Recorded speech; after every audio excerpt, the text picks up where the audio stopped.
Jewel in the Sasol South African Rally Championship.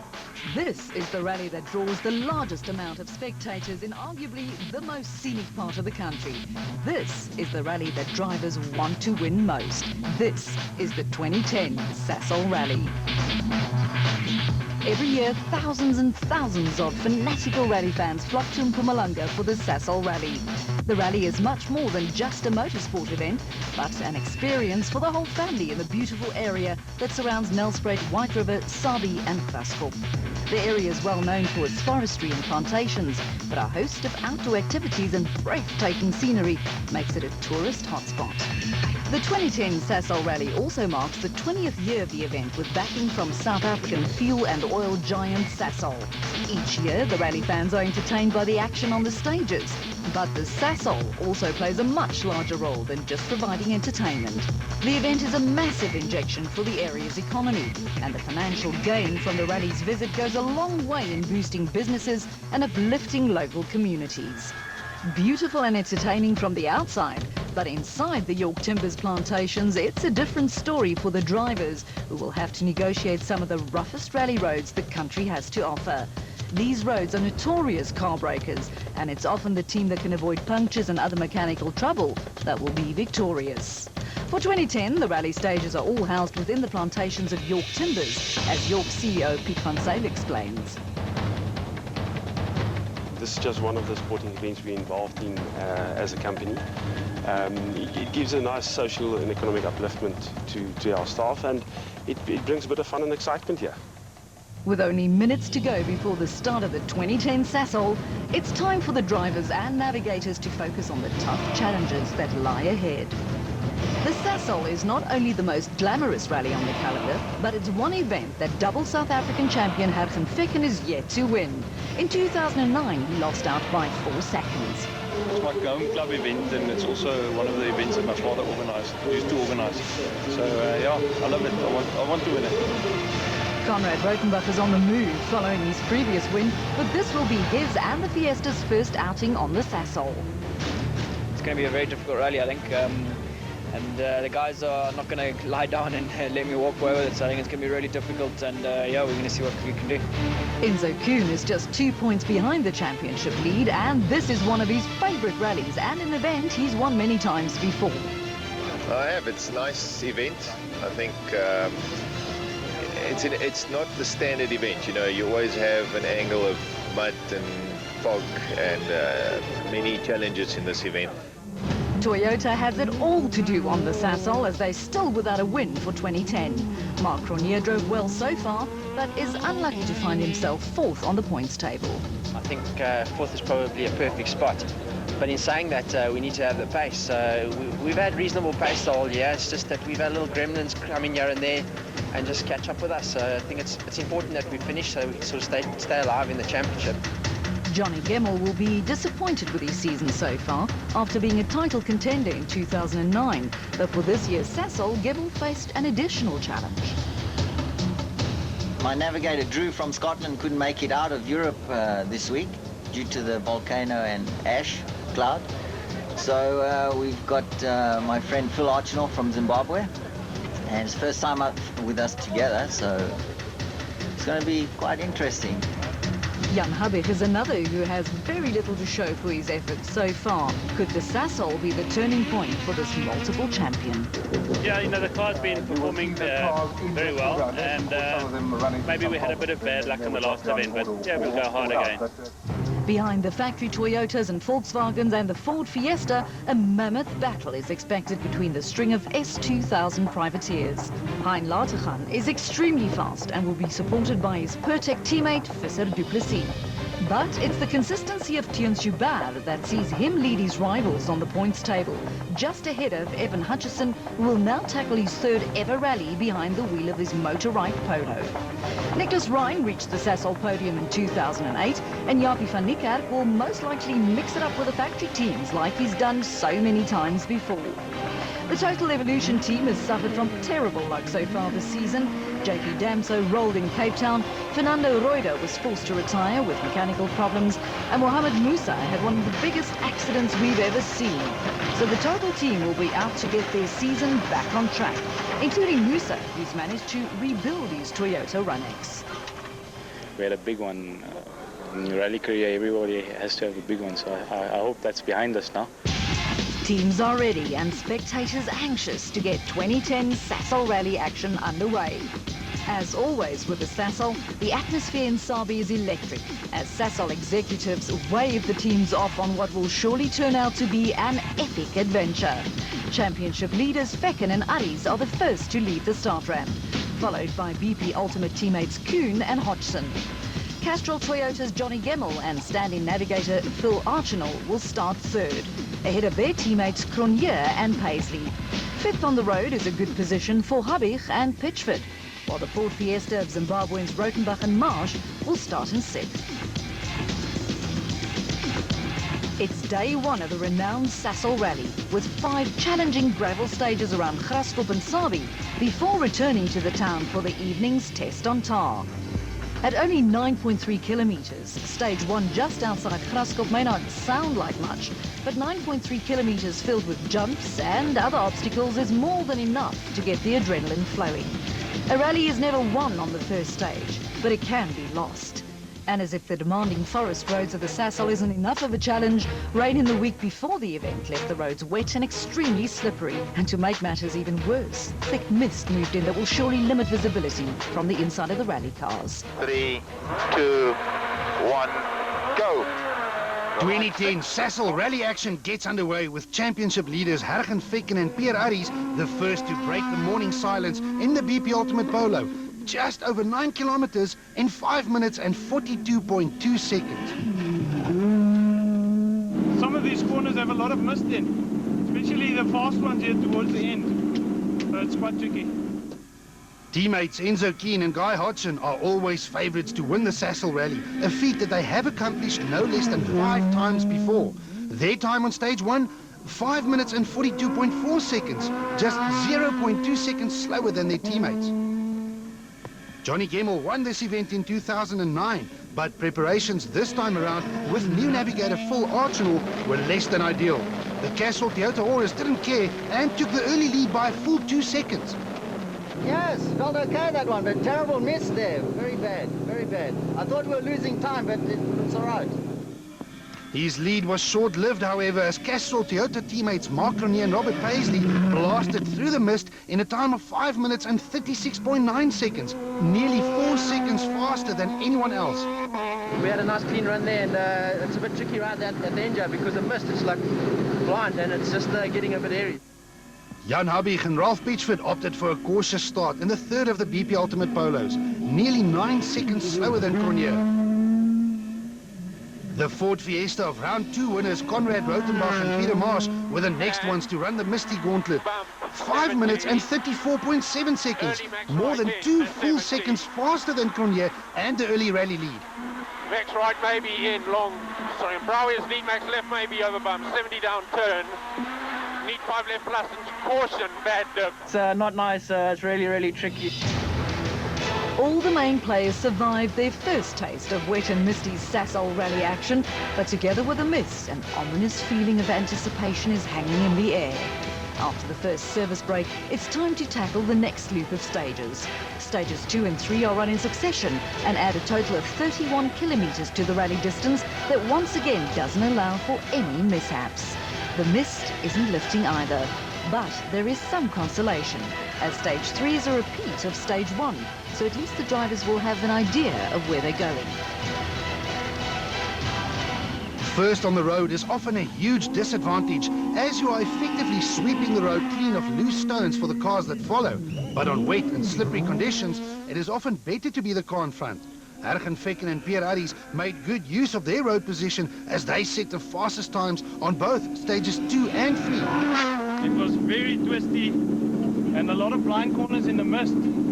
So you have to believe your navigator, which is not easy.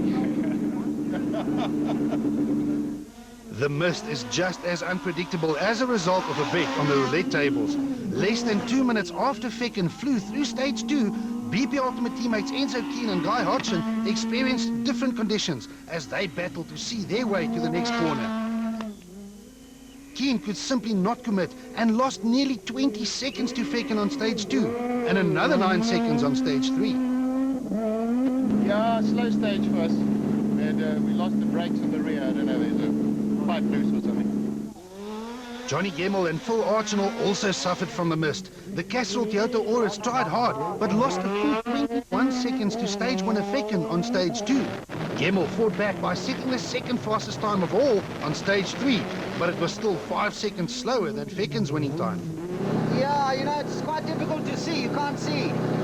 Yeah, and you get through a bit of mud, gets on the windscreen, you put the wipers on, and then that's a couple of seconds.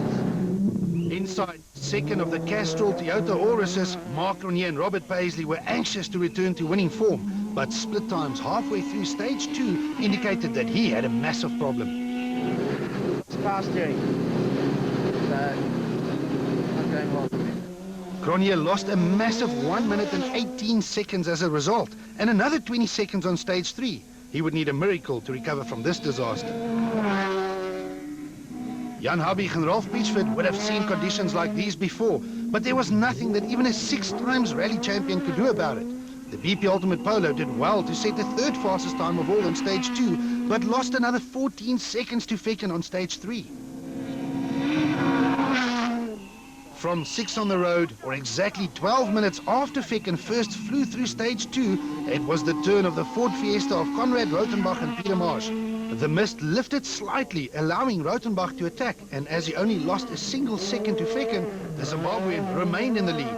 He could however not maintain the pace on stage 3 and dropped to second position behind Fecken, but only by 1/10 of a second. Yeah, I'm quite surprised. I wasn't expecting that. I thought we were losing lots of time there. I wasn't driving well as well, so we can do a lot better.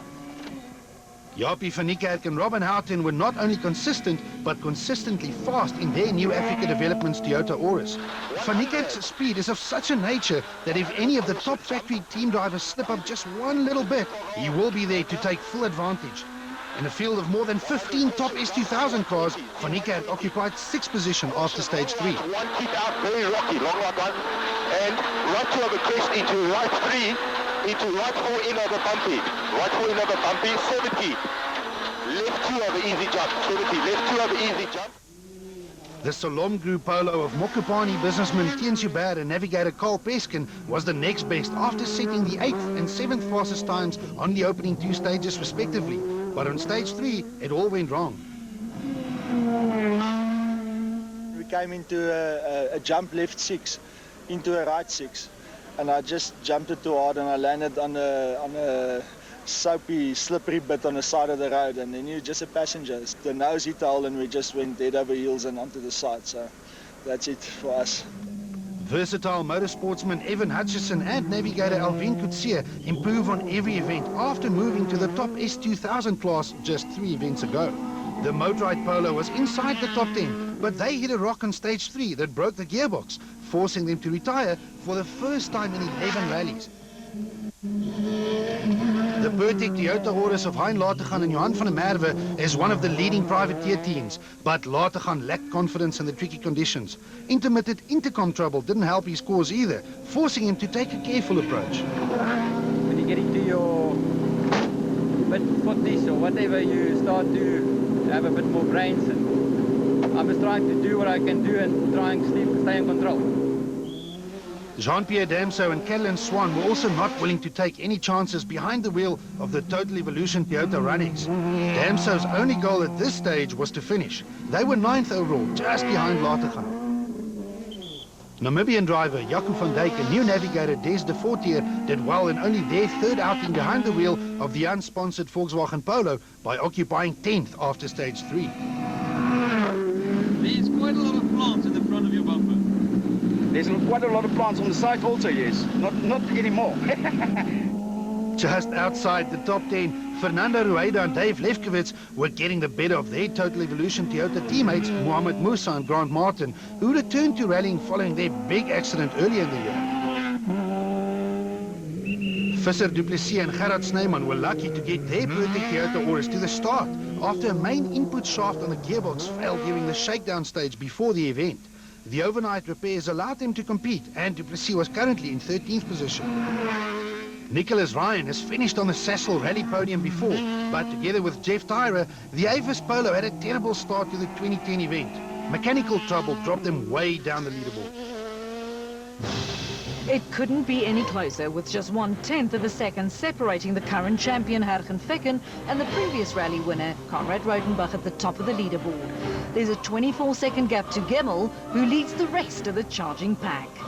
Join us after the break for more Sasol Rally in the beautiful forests of Mpumalanga. Hergen Fecken and Conrad Rotenbach were able to master the mist and are now involved in a fierce fight with each other, around 24 seconds ahead of the chasing pack. Rotenbach made the first move, but 2 consecutive stage wins see Hergen Fecken in the most slender of leads. It's really tough the conditions. You can't see, so you can't really commit, and then every now and again there's mud as well. It's slippery, so it could catch you out. It is extremely difficult. Rotenbach is only a 10th of a second back and chasing his second consecutive victory. Yeah, no, it's really difficult, especially that last stage. It just got worse and worse because the first car has got good grip and then it just gets worse and worse. So yeah, it's really difficult, but yeah, we're there. Castrol Toyota is on the back foot. Marc Prunier has a lot of catching up to do after losing time due to a broken power steering. We ran out of the power steering, but I think it was just something fundamental that just went wrong. I mean, it's not normal. It's the first time we've had this. But back to the action with stages 4 and 5. Grootfontein is a tough 21-kilometer test of driving skills near Pilgrim's Rest. It's a stage that leaves absolutely no margin for error. Not that rally stages often do. And it will immediately be followed by stage 5 on extremely slippery roads on the outskirts of Sabi. With so many cars and talented drivers in the top S2000 class, a top 10 on any stage, let alone a rally, is nowadays a special achievement. Jaco van Dijk and Des de Fortier were holding on to 10th after stage 4, but the unsponsored Volkswagen Polo simply refused to start before stage 5. The problem was traced to the electrics, and the Namibian was forced to retire. This allowed the perfect Toyota Auris of Visser Du Plessis and Gerard Snyman to move up a position after stage 4, but Du Plessis too was about to hit trouble. The dreaded gearbox input shaft failed again, leaving Du Plessis stranded in stage 5. Mohamed Musa and Grant Martin were elevated into the top 10 in their Total Evolution Toyota Run-X. It's only Musa's second event in the top S2000 class, and all part of a steep learning curve.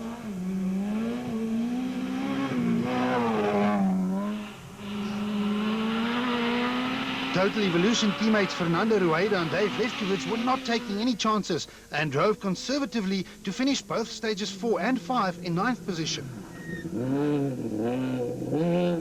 Yeah, that was a wonderful stage, beautiful. But that's what rally is about, you know. Beautiful roads, you can get into a great rhythm, fantastic. JP Damso and Kellen Swan in another Total Evolution Toyota Run-X looked safe in 8th with a comfortable minute gap over Rueda.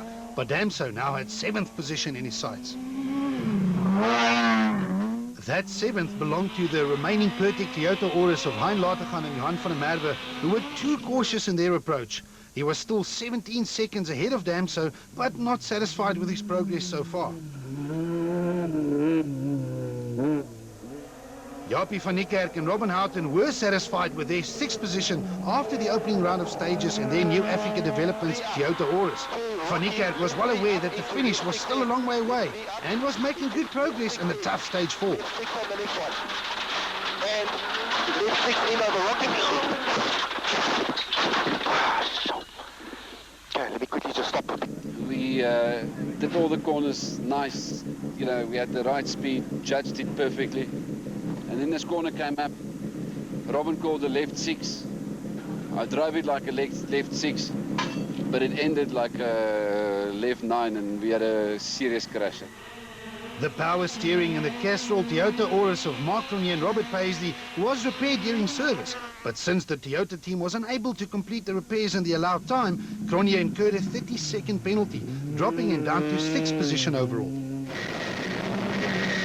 It was going from bad to worse for Sasol Toyota. Johnny Gemmell was now setting competitive stage times, but a mistake by standing navigator Phil Archinall saw them clock in late at a control point, earning them a 20-second time penalty and dropping them from 3rd to 5th on the overall standings. Jan Habig and Ralph Pitchford were definitely not complaining and inherited 4th position as a result of Gemmell's penalty. But the multiple champion wasn't done yet and set the 2nd fastest time of all on stage 5 to consolidate his 4th position in the BP Ultimate Polo. Enzo Keane and Guy Hodgson have won the Sasol Rally many times. Experience would have told the Capetonian that he could not afford for the leading duo to get further away, so Keane put pedal to the metal and won stage 5 by more than 3 seconds. But the BP Ultimate Polo lost a number of seconds on the slippery stage 5. 300. All eyes were on what was becoming a 2-horse race between the BP Ultimate Polo of Hergen Fecken and the Ford Fiesta of Conrad Rothenbach. The right 6 opens. Fecken's lead was a slender 10th of a second going into stage 4, but the champions decided that this was the stage to make their move. When we compare the two leaders as they approach the flying finish, we can see how Fecken records a time of 13 minutes and 14.1 seconds.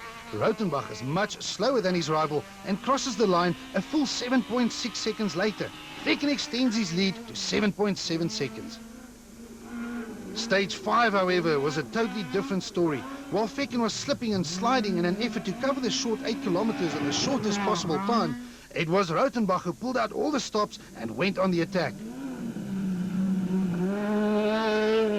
Fecken only managed a time of 5 minutes and 54 seconds, which was good enough for 4th. But the Ford of Rothenbach demonstrated far better traction on the slippery surface.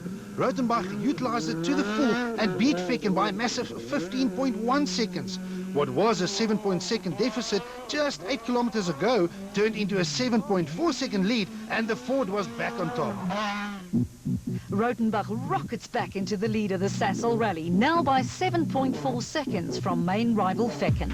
The Volkswagens of Kuhn and Habig both gain a position thanks to Gemmell's penalty that plummets him down from 3rd to 5th. Van Niekerk's name disappears, while Mohamed Musa rounds off the top 10. Stage 5 completes the day's gravel racing. At the service park on the outskirts of Sabi, it was time to reflect back at an eventful morning's racing. Johnny Gemmell had a 20-second penalty over his head, but was still optimistic. So we're in there, I think we're 3rd or 4th, so it's still good for tomorrow. But how did Rothenbach manage to turn the tables in such a short stage? We lost a bit of time on the stage before. I don't know why. I felt quite good and I was a little bit pissed off, so we tried quite hard in there and it seemed to work. But it was I had one scary moment. It was really slippery, but yeah, back into lead, but it's still very close. Hergen Fecken knew that he was now in a battle for Sasol Rally glory. Now and again we're leading, now and again he's leading, so it's going to be a tough battle. Behind this string of S2000 cars, battles were raging all the way down the field for individual class honours. In Class A7, accomplished circuit racing driver and brother of Mark Cronje, Gavin Cronje, and navigator Van Aert Schoeman jumped out of the blocks and straight into the Class A7 lead.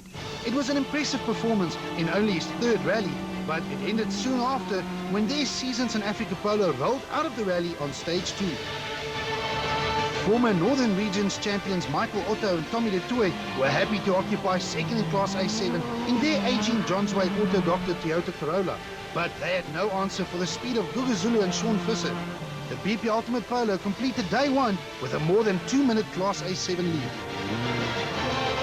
Class N4 was a battle between the 4-wheel drive Subaru Imprezas of Chart Coetzee and Johan Oukamp and the similar car of Nelspruit brothers Lewis and Donnie Stassen. Both of these teams have been out of action for a while, so the Midas version of Coetzee found the going tough and completed the day 2nd in class, some distance behind the top-tier Motors Subaru of the Stassen brothers. Class A6 is the scene for yet another circuit racer to make his mark in the sport of special stage rallying.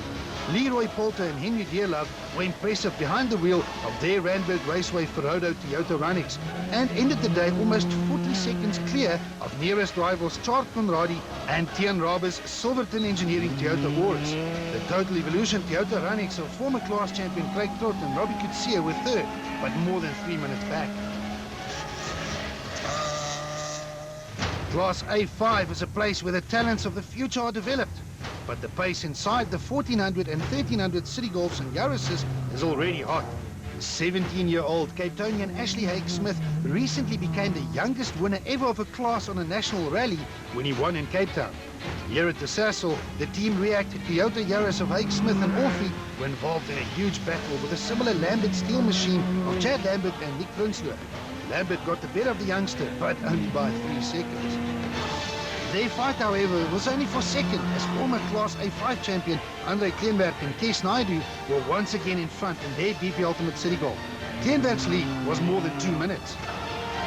Class N3 for near-standard production cars turned into a battle between the similar Toyota Runnexes of Megan and Oliver Verlaag and Abdul Rahman Amle and Garth Rich. Verlaag completed the day well ahead of Amle, with the Ford Fiesta of Robson Machanesi and Pierre Jordan completing the Class N3 field.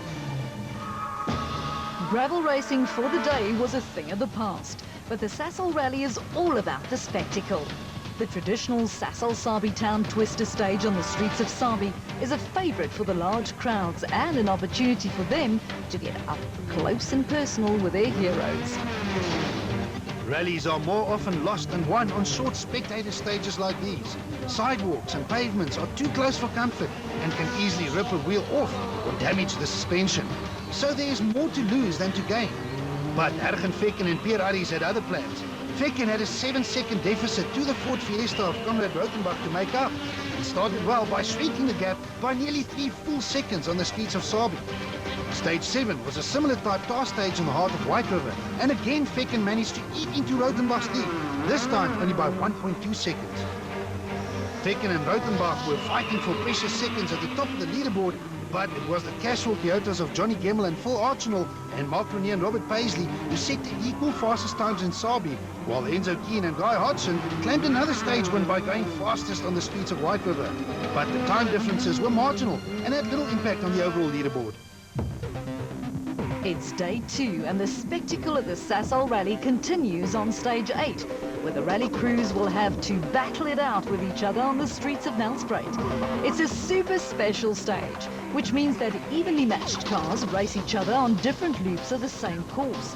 In a closed dice, the 2 cars should reach the flying finish at the same time, adding to the excitement for the large crowds.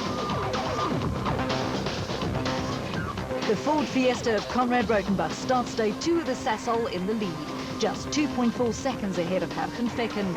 Volkswagen also occupies the next 2 spots, with Enzo Kuhn in 3rd and Habich in 4th, ahead of the Toyotas of Gemmell and Fournier, who have a mountain to climb on the Sasol's final day.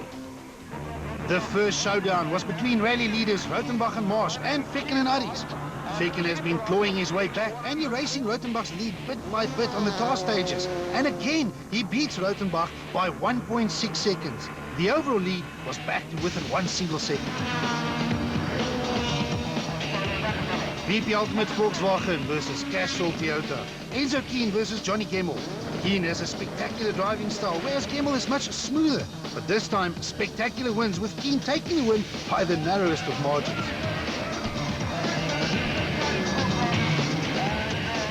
Another duel between Volkswagen and Toyota. Habich is as fast as they come, but Mark Renier is a former circuit racing champion. This time, Toyota levels the score, with Cronje beating Habich to the line. Next up, Total Evolution Toyota Runnex versus Pertec Toyota Aurus. JP Damso takes the win quite comfortably ahead of Hein Latergan. Nicholas Ryan takes on Fernando Rueda in another fight between a Volkswagen and Toyota.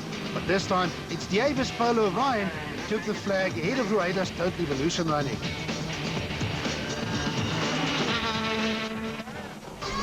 From the streets of Nelspruit, the Sasol Rally moved down the road to the streets of local township Kanyamazani in an effort to take the action right to the doorsteps of South Africans. It's all part of Sasol's plan to ensure that the Sasol Rally leaves a positive mark on the area. Times on a stage like this one will always be close, but it was the BP Ultimate Polo of Enzo Keane and Guy Hodgson who negotiated Kanyamazani in the fastest time, albeit by only 1/10 of a second from teammates Jan Habich and Ralph Pitchford. Mohamed Musa and Grant Martin recorded their best ever stage result, and the Total Evolution Toyota Runex by setting the third fastest time. But more importantly, or as far as the overall rally fight was concerned, Hergen Vekken's time was more than 3 seconds faster than the time set by Konrad Rautenbach. Enough to retake the rally lead by 2.4 seconds. For the fourth time in 9 stages, Hergen Vekken and Konrad Rautenbach swap positions at the top of the leaderboard. It's now a two-way fight, as Enzo Kuhn is nearly half a minute back in third. Mohamed Musa has joined the names of Reuter and Damso in the top 10. Join us after the break as the 2010 Sasol Rally draws to a close. Will defending champion Vekken make his dream of winning the most glamorous rally come true? Or will Rautenbach upset the apple cart to claim his second victory in as many events? Slippery gravel stages remain in the 2010 Sasol Rally. Hergen Vekken is one step closer to winning the rally that he wants most. But Konrad Rautenbach is only 2.4 seconds behind. After 4 consecutive stages on tar, it was back onto gravel for stages 10 and 11.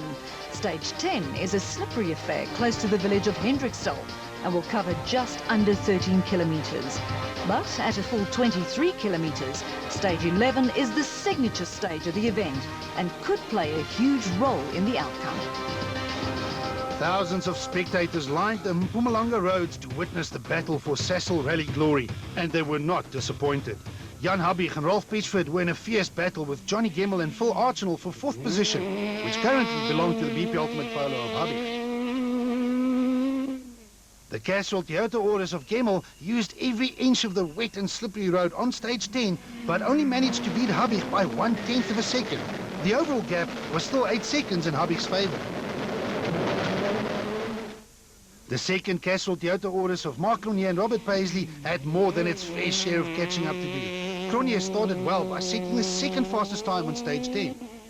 Enzo Keane and Guy Hodgson looked safe in third, with seemingly nothing to do about the fight for the lead ahead of them. Keane completed stage 10 with an 11-second gap over BP Ultimate teammate Habig in 4th. 4 in, into right 4 in, stay mid 70 to right 8. Right 8 here, 8 in. But what about the fight for the lead? 2.4 seconds were all that separated the Ford Fiesta of Konrad Rautenbach and Peter Marsh and the BP Ultimate Polo of Hergen Vekken and Pierre Harrix. From first on the road, Rautenbach looked extremely fast as he set a time of 5 minutes and 25.7 seconds. Flying finish. Vekken had a 2.4 second lead, so anything faster than a 5 minute 28.1 will be enough to stay in the lead, but he's much slower and crosses the line in a time of 5 minutes and 34 seconds. Rautenbach is back on top. 5. It was do or die for both Vekken and Rautenbach on stage 11.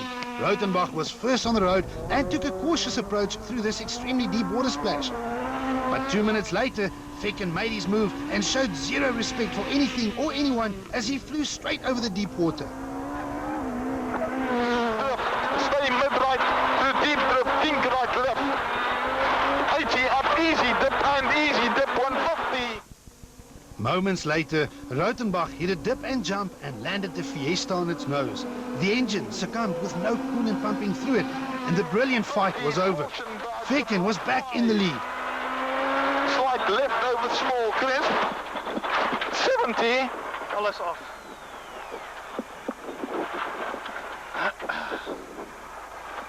Moog. Ja, nee. Van alles is splinters. Both leaders out of the event in a matter of minutes. We came up the hill and it was very misty. It was a dip into a right 5, and as we hit the dip, there was a sump rock on the opposite side. So we were on a full compression. We hit it on the sump guard, and looks like a gearbox broken. Enzo Keane and Guy Hodgson not only won stage 11, but the BP Ultimate Polo inherited the overall lead of the Sasol Rally. Vekken might have been gone, but things were still looking good for the BP Ultimate Volkswagen squad, as they were not only lying first, but also second, courtesy of Jan Habig and Rolf Pitchford. The demise of the top 2 cars elevated Johnny Gemmell and Phil Archinal into a podium position, but the Castrol Toyota driver wanted more and was now just 2.5 seconds behind Habig's second position. After a stage that ripped the guts out of the monumental struggle for overall rally honours, Enzo Kuhn is happy to take over the lead. Worked well for us. We had a clean stage, tried very hard, and we've been pushing hard since this morning. We were quite happy to start in third place, but never expected to upgrade to first place so early in the day.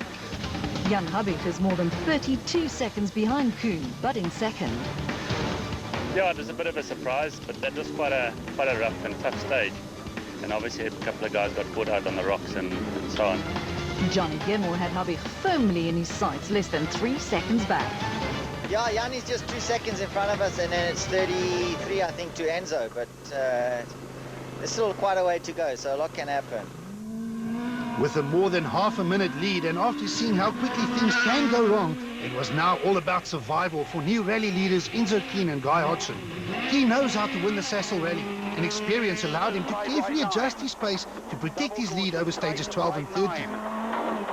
Left 8, open, stay left. Stay left 6, now stay left 6. Jan Habich and Ralph Pitchford were hanging on to their second position for dear life and even extended it by a mere 0.2 of a second on stage 12.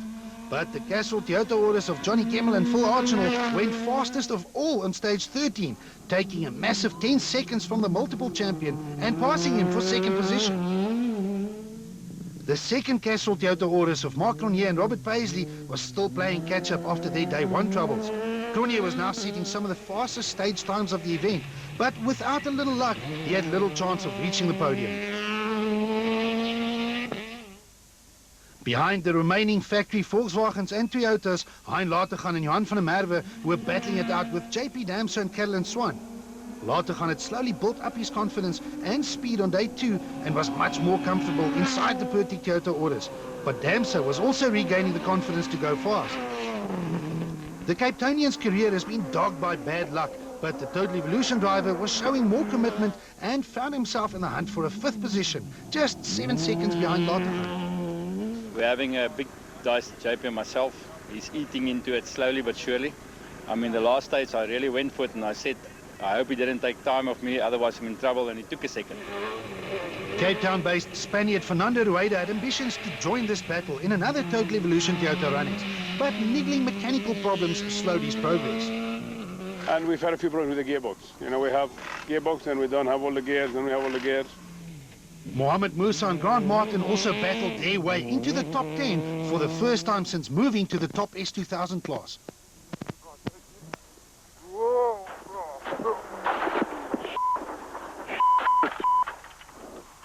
We need somebody to... They managed to turn the Total Evolution Runnings back onto its wheels and continued, but nearly 13 minutes and all chance of a decent finish was lost.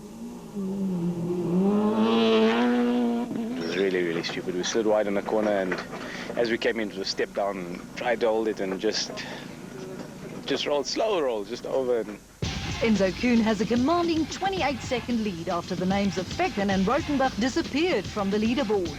Gemmell slides past Habich into second, while the fight for 5th rages on between Latergan and Damso. Remarkably, the Class A6 fight between Poulter and Conradi makes it into the top 10. Time was running out for South Africa's top dirt road warriors to jockey for final top 10 positions. The local Stassen brothers returned to national rallying for the first time in almost a year and put their local knowledge to good use in the Top Gear Motor Subaru Impreza. The Stassens were not only the sole surviving class in 14, but drove well to reach the end in a well-deserved 10th position overall. One would not expect a front-wheel drive 1600cc car to be anywhere near the top 10 of a South African rally, let alone the demanding Sasol Rally. But that is exactly what Chart Conradi and Ken Rabe accomplished in their Silverton Engineering Toyota Auris. Conradi was quick and consistent all weekend long and was rewarded with 2nd position in Class A6 as well as 9th overall, ahead of fast and more powerful machinery. But one of the drives of the event must go to Leroy Poulter and Henry Dearlove in the Class A6 Randburg Raceway Ferrodo Toyota Runnings. Poulter was not only the first front-wheel drive car home, but also ended 8th overall in spite of breaking a rear axle along the way. It was also only his 3rd ever rally, and definitely his first ever wet and misty Sasol. But the circuit racing champion showed that he's just as home on dirt as on tar, and will be one to watch in the future as he climbs the steep rally ladder. Fighting for the overall South African Rally Championship is an honour mostly reserved for the country's top drivers and factory machines. So the rest of the field have their sights set on the inaugural Privateers Championship for cars that are not from the BP Ultimate Volkswagen or Castrol Toyota stables. Fernando Rueda and Dave Lefkowitz survived the tough Sasol Rally to finish 7th overall, but more importantly for the Total Evolution driver, he collects valuable points for a 3rd position in the Privateers Championship.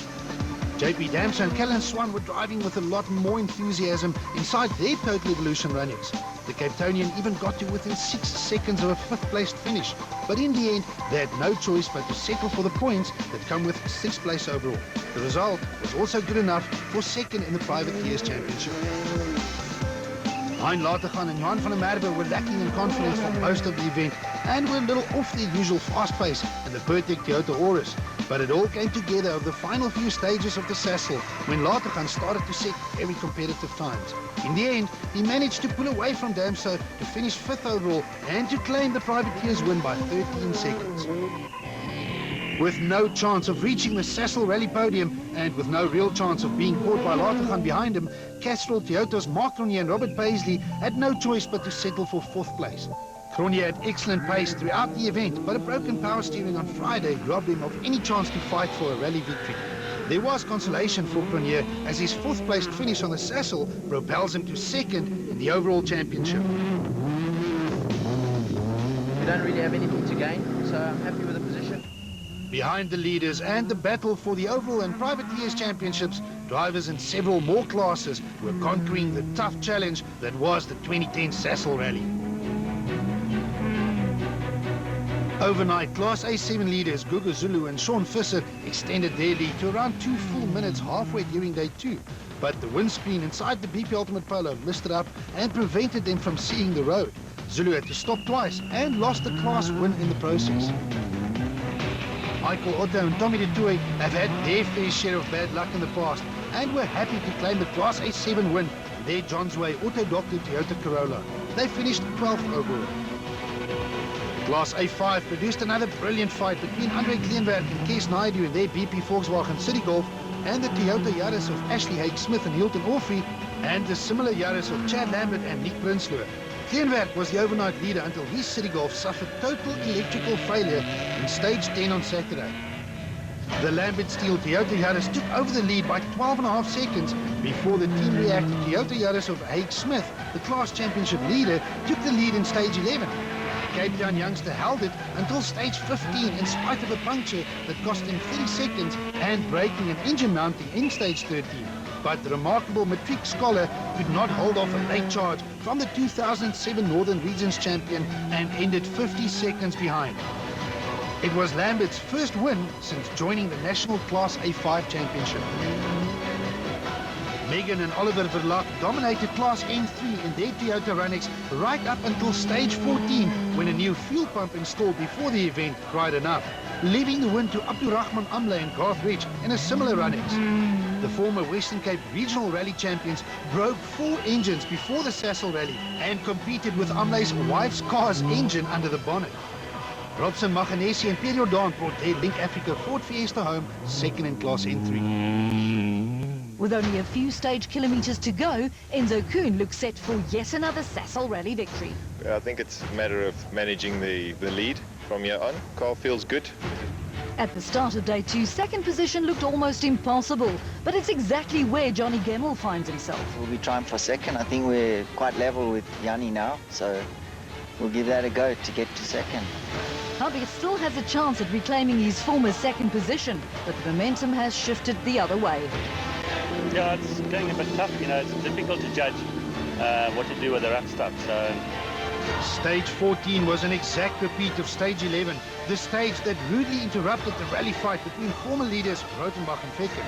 So although the top 3 positions seemed pretty settled, anything could still happen. Jan Hubby and Ralph Pitchford have slipped from second to third over the past few stages, but Hubby is not one to give up. He masterfully threw the BP Ultimate Polo around the final few stages in a last chance effort to catch Johnny Gemmell, but it wasn't enough. Habich could only manage third fastest in both stages 14 and 15 and remained in third overall, 20 seconds behind his second place driver. It was almost fitting then that second place Gemmell and Phil Archinal also set the second fastest times on these two stages to consolidate their second position. Their 20-second penalty from earlier in the rally would haunt Gemmell, as 20 seconds could have made the difference between fighting for the win or settling for second. Enzo Keane and Guy Hodgson had everything to lose, but the former champion and multiple Sasol Rally winner used every bit of experience to guide the BP Ultimate Polo through and around the many obstacles on both stages 14 and 15. Flat crest mid 50, flat crest 80, crest is brake. There was only one final chance to influence the outcome in front of thousands of spectators who flocked to the Nelspruit Showgrounds for the final stage. Since the Sasol finale is only 550 metres long, or is it 550 metres short, it's extremely unlikely that it will influence the outcome, but it's great entertainment for the fans. A lot can go wrong in 550 metres, but fortunately for Keane, nothing did. Both Habich and Gemmell did what they could, but the difference on this stage between all three leading cars was less than a second, and not enough to inflict any changes on the leaderboard. Enzo Keane wins the Sasol Rally. A comfortable 30 seconds separate rally winners Enzo Kuhn and Guy Hodgson from second place Johnny Gemmell and standing navigator Phil Archinal. Jan Habich completes the Toyota in the Volkswagen Sandwich with a fine third position. Martechan is the top privateer, while the Class A6 cars of Poulter and Conradi appear in the top 10. Michael Otto takes Class A7 ahead of Gugu Zulu, while Poulter impressed with the Class A6 win in only his third outing ahead of Conradi and Trott. Chad Lambert scores his maiden Class A5 win ahead of youngster Ashley Haig-Smith and Benjamin Pino. There were only two finishers in Class N3, with Amley coming out on top.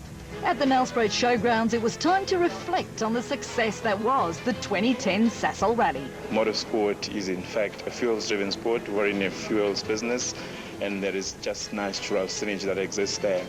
And also what the rally does, it allows Sasol, as a brand to actually experience and interact with communities, and we actually have got tremendous success in actually doing so over many years, including this year. In particular this year, for the first time in the history of the rally, we've actually taken the rally to a township, and that township is township of Kanyamazana, where the local community had rally experience. They thoroughly enjoyed it, and hopefully one day out of this community will come a rally, champion. And speaking of champions, Jan Habich prefers to be higher up on the podium, but had to be content with third position on the Sasol. Yeah, it was, it was a fair rally, and we didn't have anything major happen, and yeah, it wasn't sort of the greatest, but third overall is not too bad. Johnny Gemmell records his first podium finish of the year. Second position was a good result. Yeah, a couple of the guys had problems, but then again we had problems the last event. This happens. But this was a very tricky event. Lots of jumps and lots of nasty places. But to spray the champagne from the top step of the Sasol podium is a special occasion, something that Enzo Kuhn and Guy Hodgson's doing for the 6th time.